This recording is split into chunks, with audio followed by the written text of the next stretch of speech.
If it's Tuesday, border battles in Washington. House Republicans move forward on impeaching the Biden administration's top border official while renewing their vow to kill the bipartisan border deal coming together in the Senate.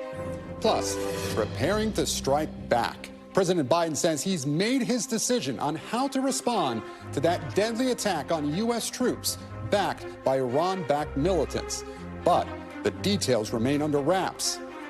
And Hamas says it's reviewing a proposed ceasefire deal that would release more hostages in exchange for a 60-day pause in the fighting in Gaza, as Israeli forces wearing disguises raid a hospital in the occupied West Bank.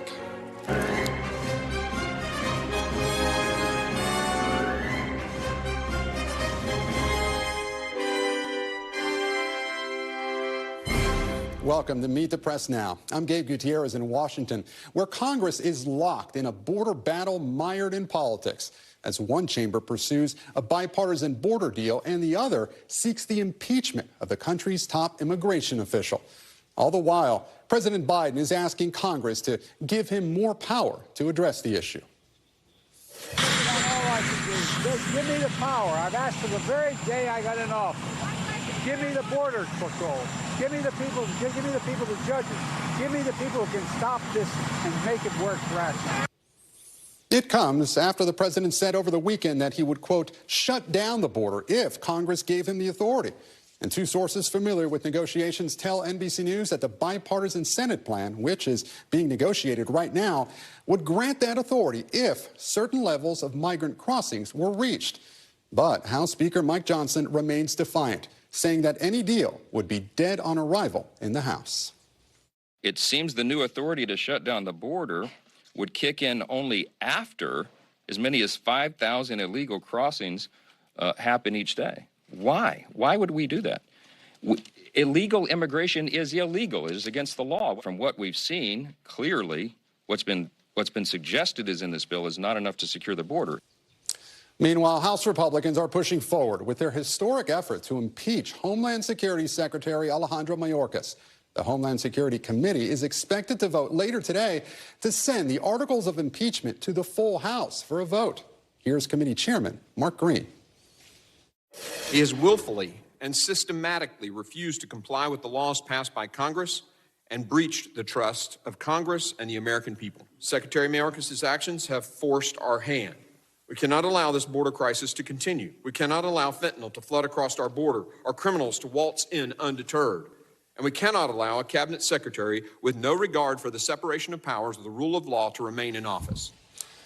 Ahead of today's hearing, Mayorkas sent a letter to the committee refuting the claims DHS had failed to enforce immigration laws.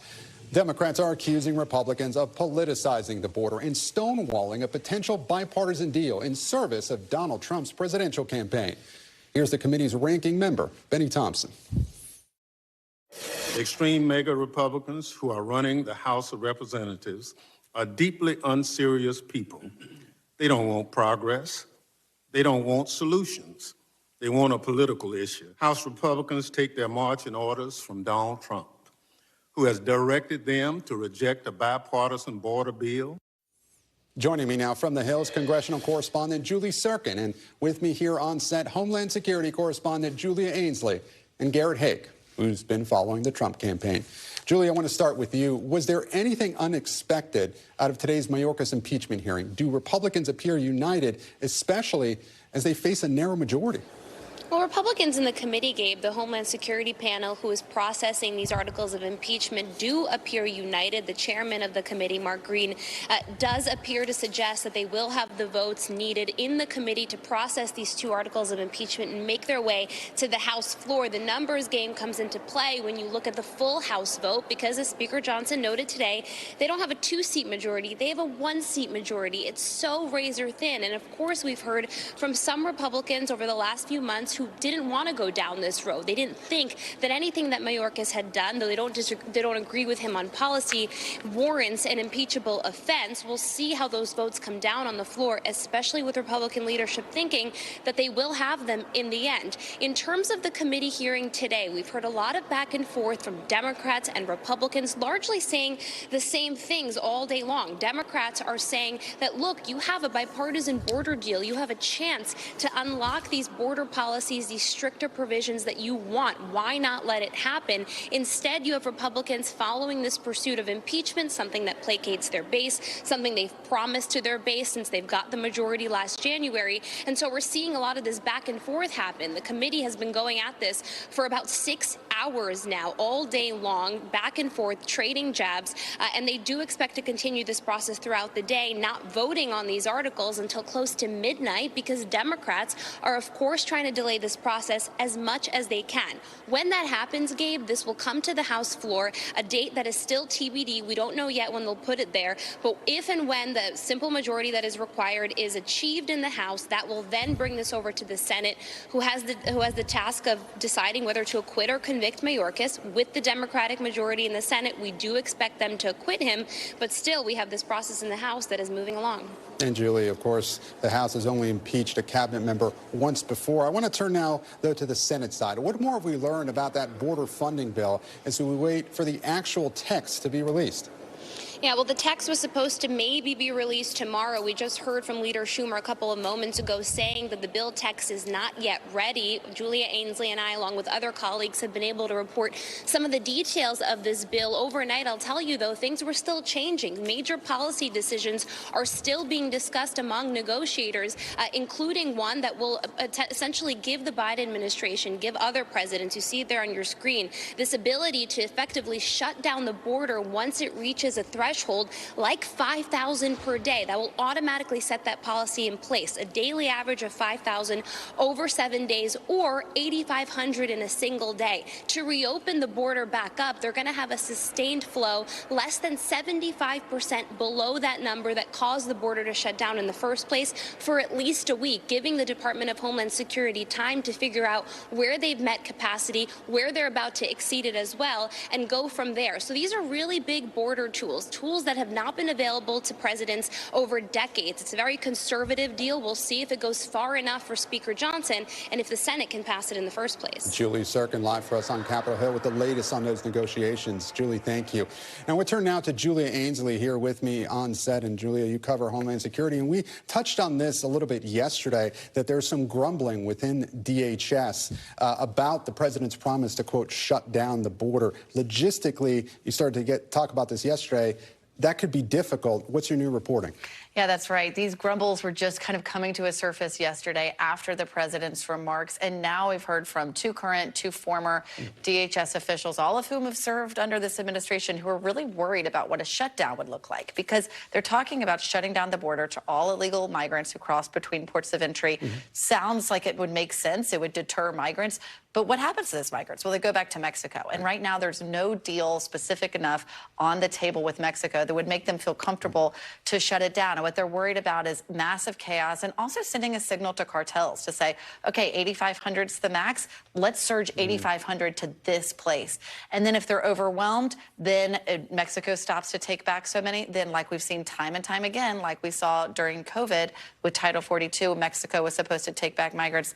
They reached their threshold and more started coming. So it's really a matter of being worried about an unfunded mandate. Now, the White House has said, look, we won't do this without congressional authorities and more funding. But right now, people I'm speaking to say, look, sure, political rhetoric is one thing, but when it comes down to how we actually have to carry out our jobs on the border, we're a little concerned about this. And of course, there's that complicated relationship we've had with Mexico for so long. What is Mexico saying to this? And I know several months ago, the Biden administration was touting how it was trying to have a better relationship with Mexico, how it reached out to the Mexican government and even rail companies inside Mexico to stop those trains that were bringing in those migrants. What's the Mexican government's response to what the president is saying and those policy changes that are on the table? Well, the negotiations are ongoing. We know there was a Mexican delegation just here about a week or two ago, but they haven't gotten anywhere specific yet on exactly how many migrants they take back. And in fact, the president of Mexico, López Obrador, spoke yesterday and said, I'm not getting worried. He said, we will remain tranquil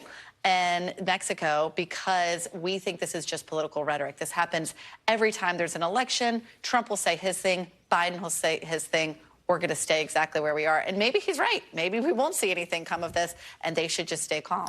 And I want to turn now to Garrett. And Garrett, Donald Trump loves talking about the border. Yes. Is he basically saving this issue for November? Yeah, it certainly seems that way. I mean, look at the gaggle he gave with reporters on New Hampshire primary day. He said to a reporter sitting next to me, he doesn't think it's going to be about the economy in November. He thinks the border is the most important issue, and he doesn't want his version of the border issue to be taken away from him. So I do think whether it's through kind of direct orders or just the way he talks about this issue, posts about it online, Donald Trump is perfectly happy to not have there be anything that looks like a solution get through Congress before he gets another bite at the apple, potentially in another Trump administration. And what's interesting, though, Garrett, in the last couple of days, he's been posting a lot more on social media about the economy, right? What does that signal to you? Well, the way he talks about the economy is interesting because it's not attacking the Biden economy. It's taking credit for it. He says that the stock market gains that we've seen under the Biden economy are because people are pricing in the possibility of him coming back to the White House. It's kind of the classic Trump move to both try to take credit for something that somebody else is doing,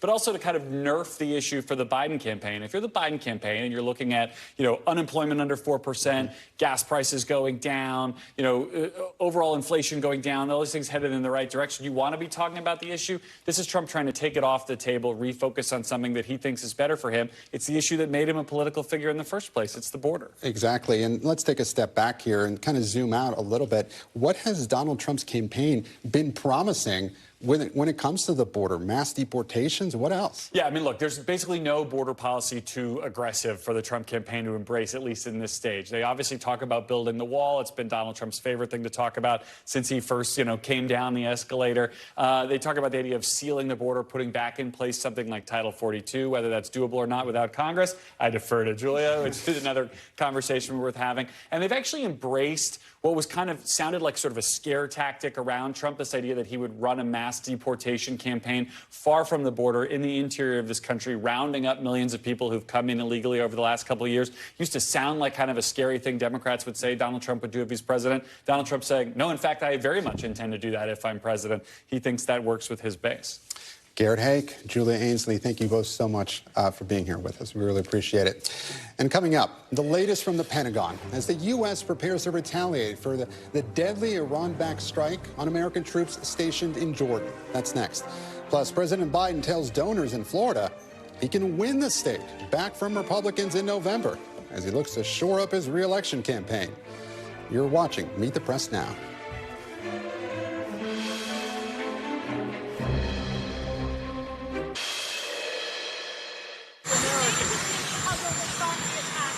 Yes.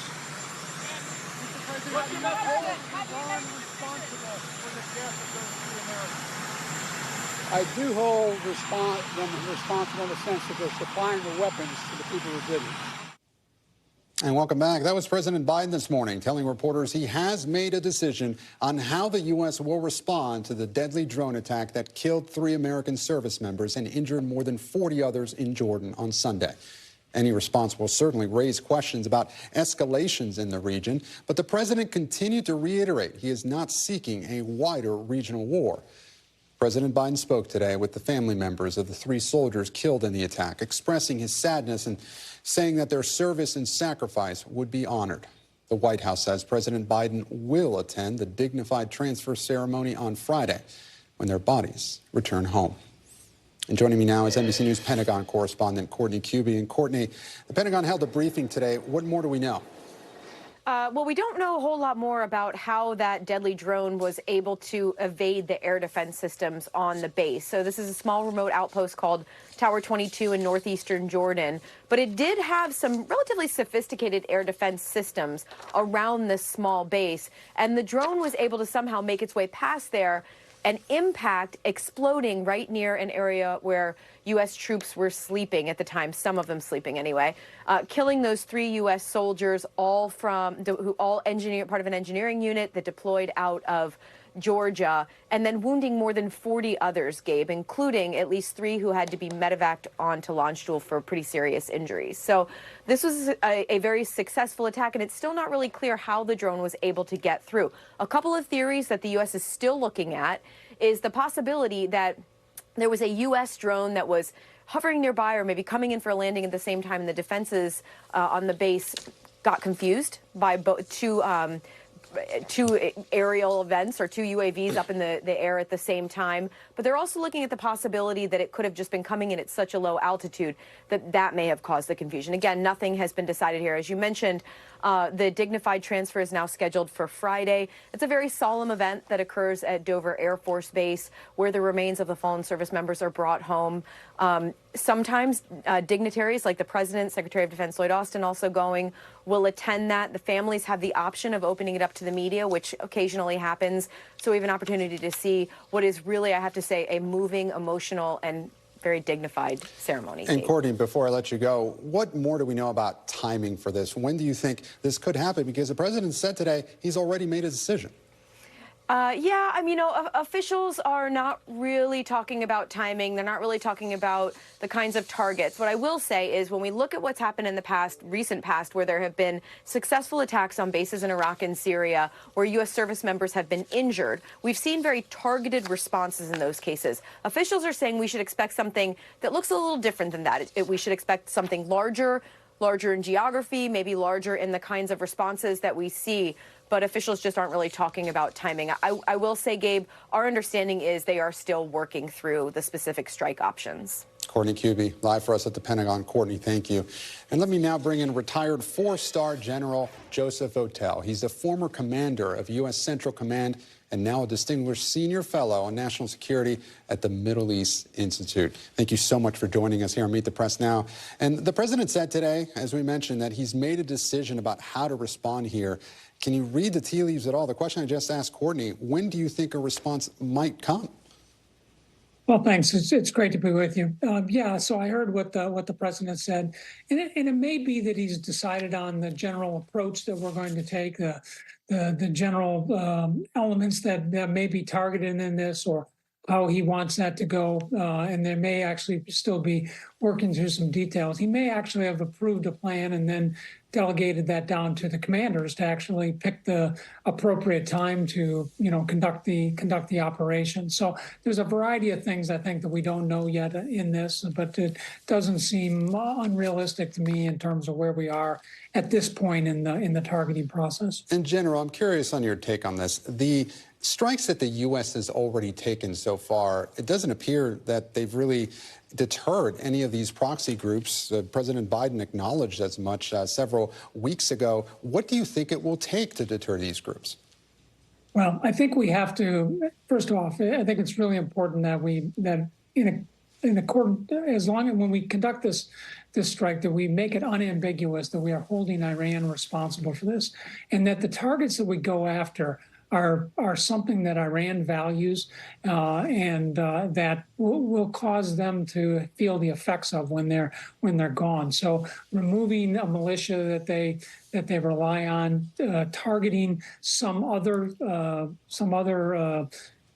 activity that they hold really important, I think, is the way to think about this. And that's what we have not done in these previous strikes. We haven't done anything that has really made Iran or the militia groups feel any amount of pain. And we have to inflict that amount of pain on them for them to appreciate that we want them to stop. And General, you just heard that there. Earlier today, I asked the president whether he held Iran responsible for the death of those 3 American service members. He says that he does believe they're responsible for supplying the weapons here. But really, how much control does Iran have over these proxy groups?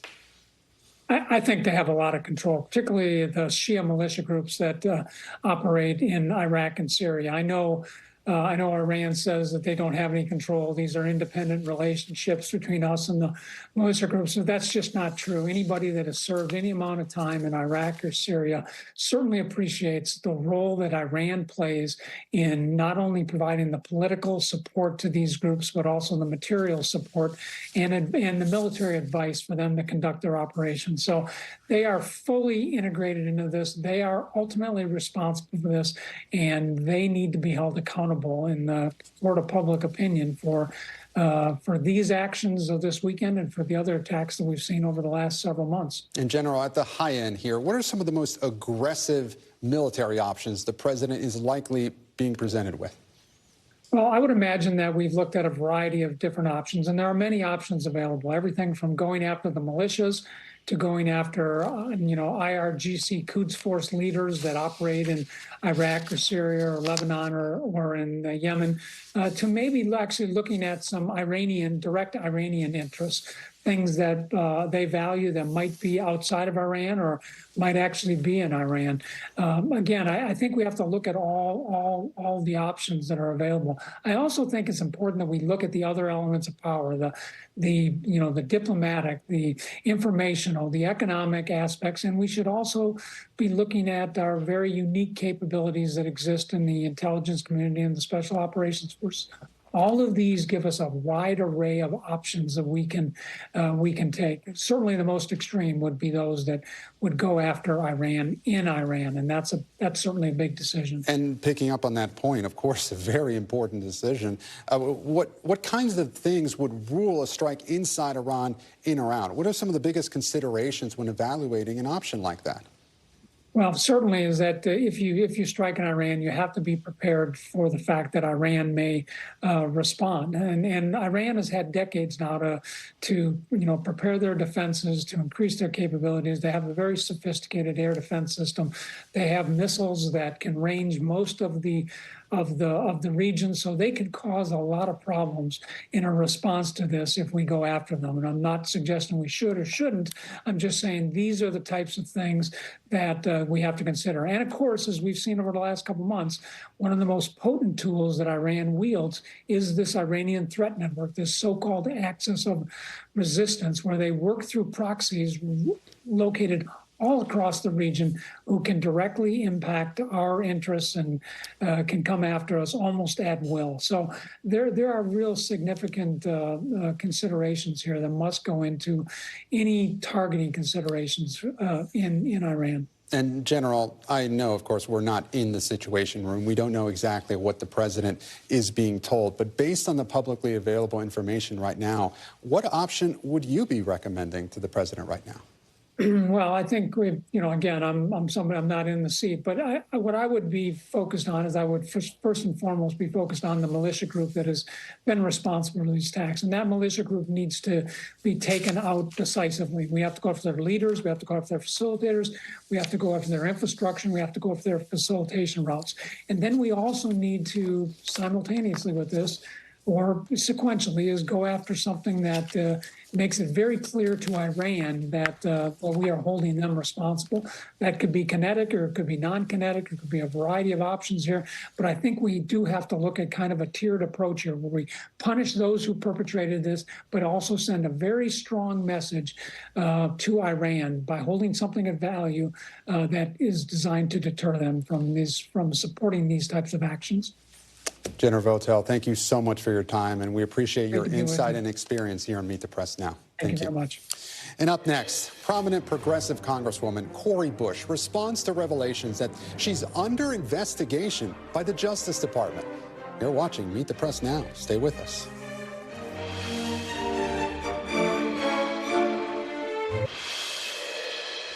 And welcome back. Turning now to some breaking news on Capitol Hill. Congresswoman Cori Bush, a prominent House progressive and a member of the so-called Squad, confirmed today that she is being investigated by the Department of Justice for alleged misuse of campaign funds for personal security. The Congresswoman took to the steps of the Capitol this afternoon, firing back at the allegations, delivering a statement that she is cooperating with the probe while defending her use of personal security. Here's NBC News Justice correspondent Ken Delaney. So we know that at least 2 Federal Election Commission complaints were filed against Representative Bush last year, questioning payments that her campaign made for security to a man she later married. One complaint said those payments could be considered an illegal conversion of campaign funds for personal use. And it appears the Justice Department is looking into that question. Now, in a statement, Representative Bush didn't really address that issue, but said that since before she was sworn into office, she had been the subject of threats. And she added, as a rank-and-file member of Congress, I'm not entitled to personal protection by the House and instead have used campaign funds as permissible to retain security services. She acknowledged that she did retain her husband as part of her security team, quote, because he has had extensive experience in this area and is able to provide the necessary services at or below a fair market rate. And she said she followed all applicable rules.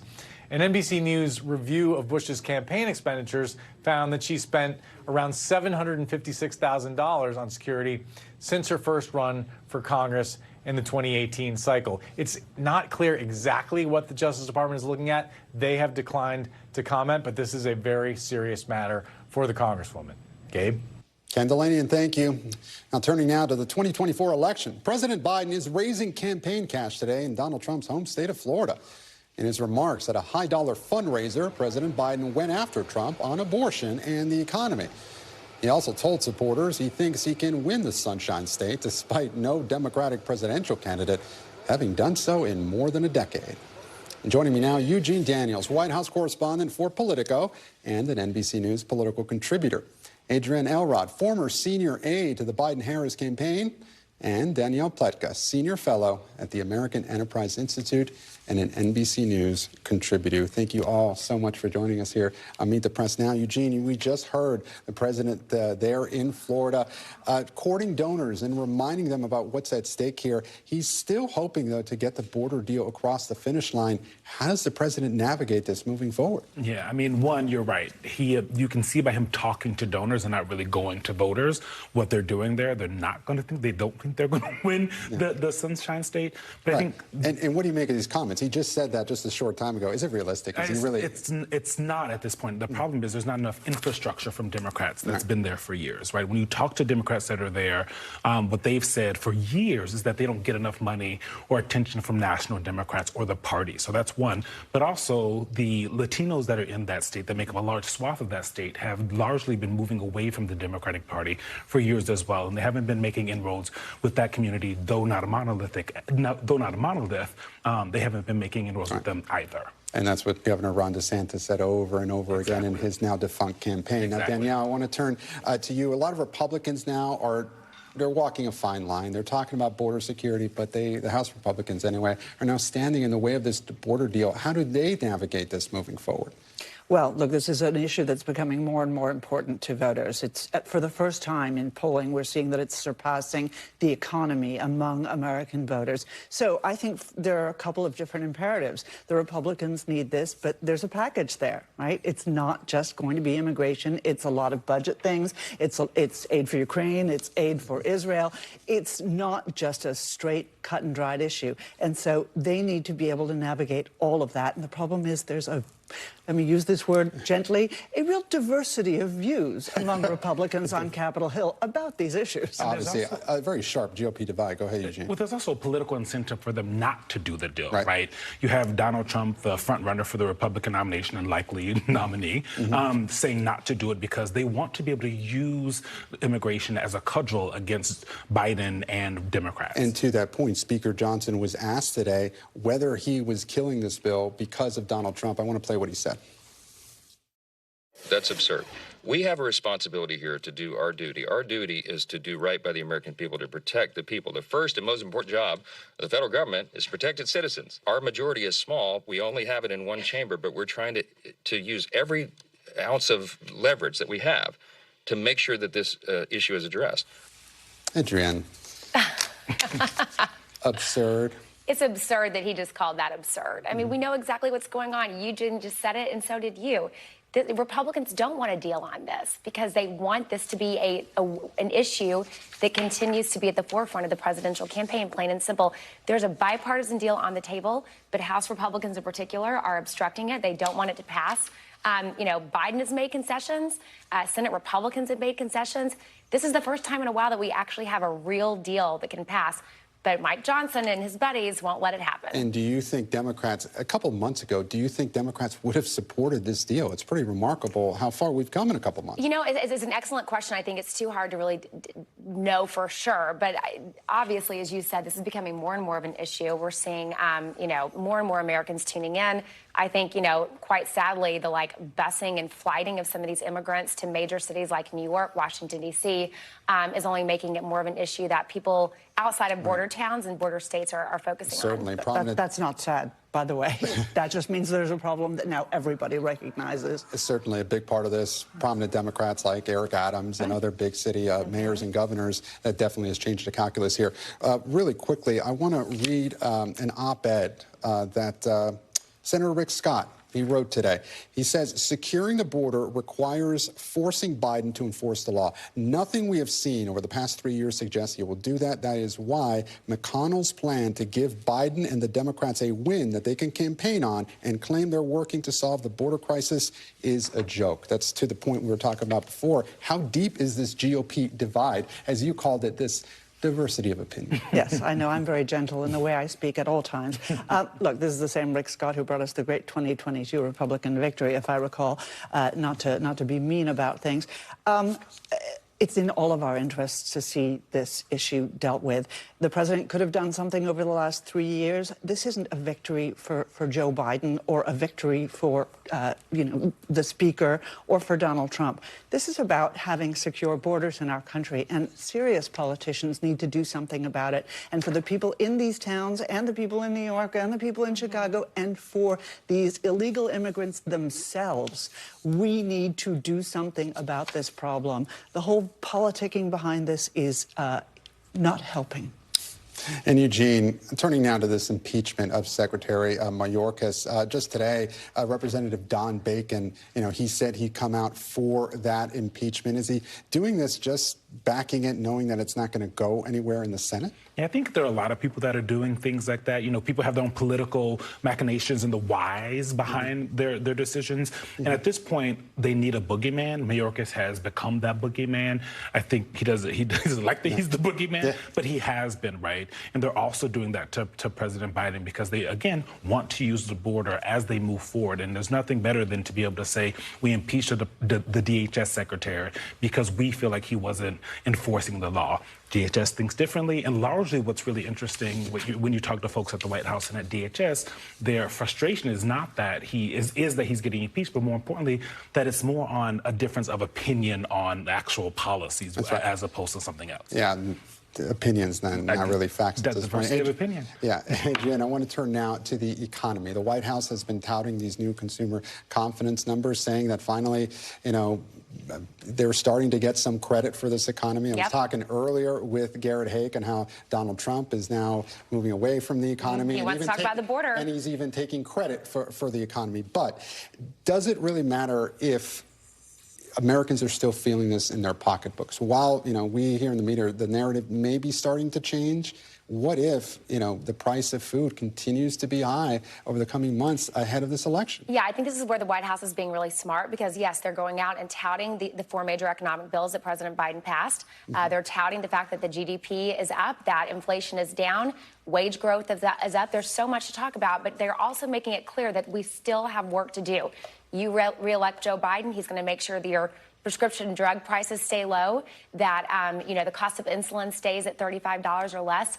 They're talking about what they're going to do in the future and also making it clear that if Donald Trump comes in, all he wants to do is pass corporate tax cuts, which is not going to help middle-class Americans. So I think they're smart to follow up with, here's what we will do in the second term if you re-elect us. And Danielle, you're shaking your head. I want to come to you. What do you make? I am. Look, when we talk about this, we live in such a bubble here in Washington. We have people from New York who come on. We have people from California. Well, no, not even them anymore. They are not suffering. We are not suffering, excuse me. My 401k looks great. Thank you so much. The stock market's really doing well. But I'm not worrying about the price of milk, the price of eggs, the price of chicken, the price of gas, which is exorbitant. These are people who are living on the margins. Gas prices have gone down substantially. Okay, fine. You need to come to my neighborhood. But again, for Americans, I think what you outlined is exactly the problem. That even though Biden may tout these things, and inflation really has come down as a statistical matter, you've got to feel it at home, though.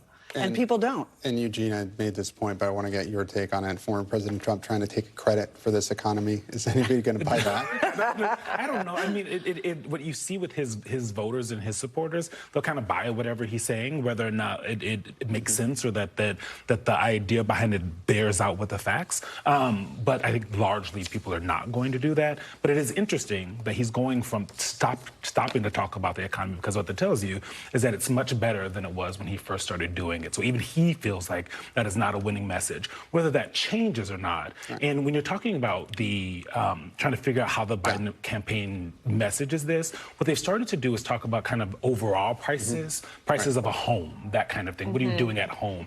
And that's probably smarter than trying to talk about the very individual pieces of the economy. Certainly, we expect to hear a lot more from Donald Trump and the border in the coming months. Thank you all so much for joining us, Eugene, Adrian, Danielle. We really appreciate your time. And after the break, dramatic surveillance video appearing to show that undercover raid by Israeli forces at a West Bank hospital. We'll have the latest developments and what it means for tensions in the region and the ongoing hostage talks in Gaza. You're watching Meet the Press Now.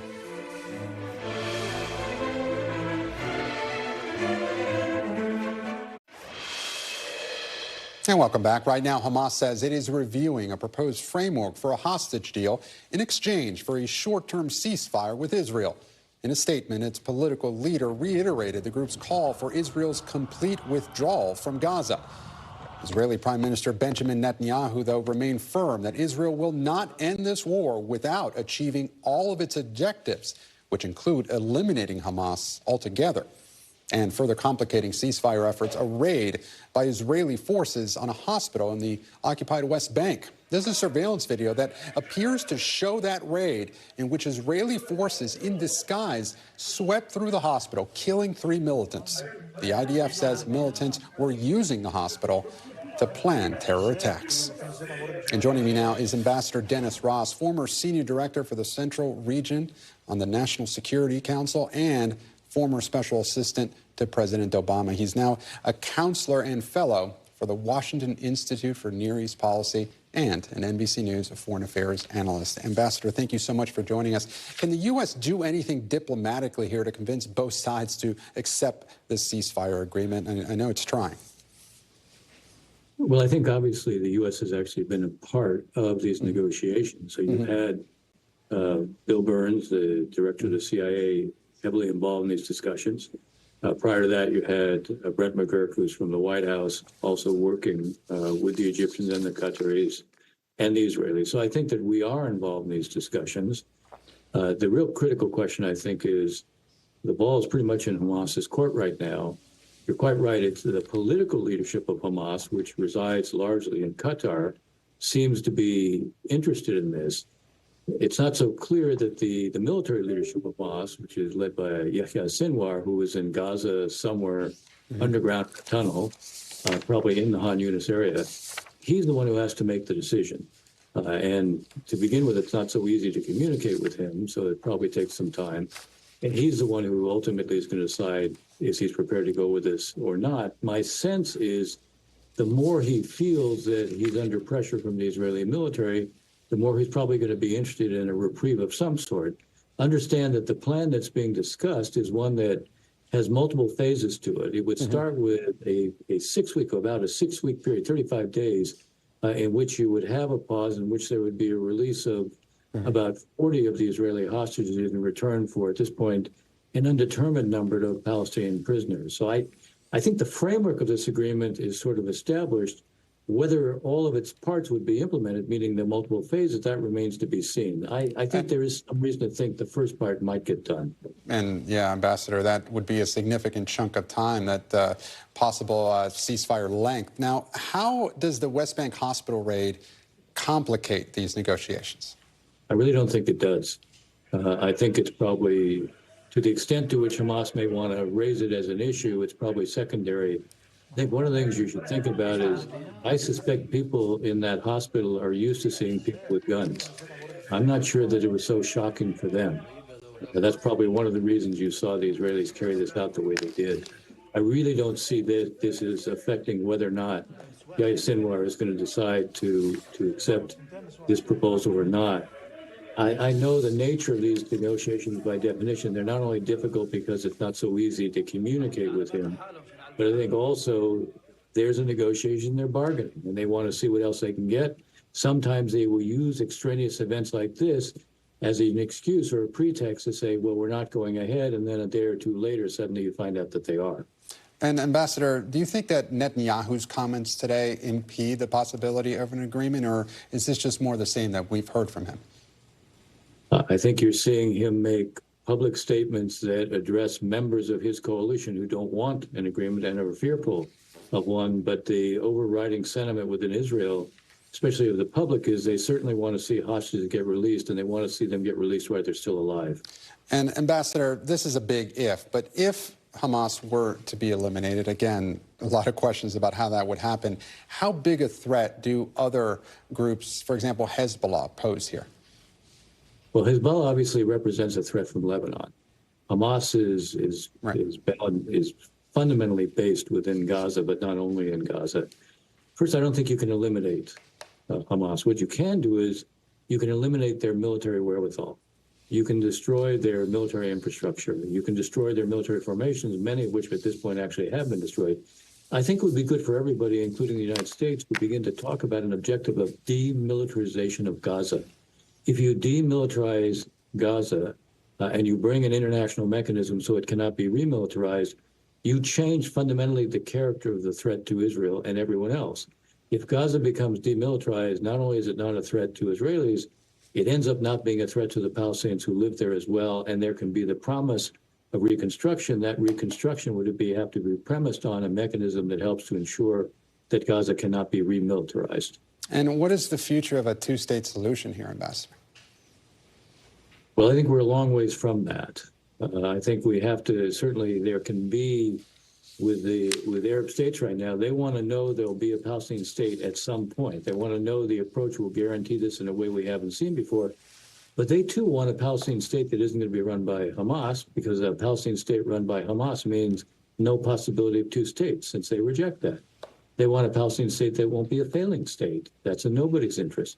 So you can see commitments to a Palestinian state, provided there are some pretty self-evident qualifications or conditions that would make it possible for such a state to emerge in a way that is ultimately good for peace, good for Israelis, but more importantly, good for Palestinians as well. Ambassador Dennis Ross, thank you so much for your time and your insight. And still to come, Republican Senator Kevin Cramer joins me next on a very busy day on Capitol Hill. You're watching Meet the Press Now.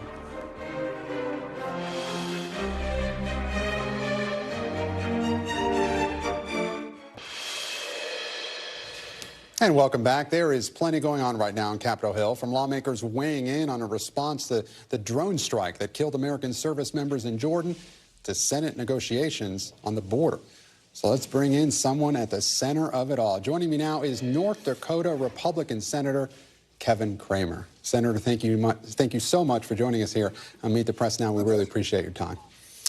So, anytime. Senator, President Biden says he made a decision already on how to respond to the strike that killed those service members in Jordan. What response do you want to see? Do you want to see a strike inside Iran? Well, perhaps, although, you know, there is that spy ship floating out there in the middle of the Red Sea or the Gulf area that has been an easy target for a long time, and to me the most obvious target, because it's Iran's spy ship. And they're, you know, I'm quite certain, engineering all of this and calling the shots, it would have been the easiest thing to take out a long time ago and sort of get at the head of the snake rather than all this, you know, fiddling around the edges, if you will. So that would be one obvious one. But perhaps something right into Iran. I wouldn't have said that a week ago.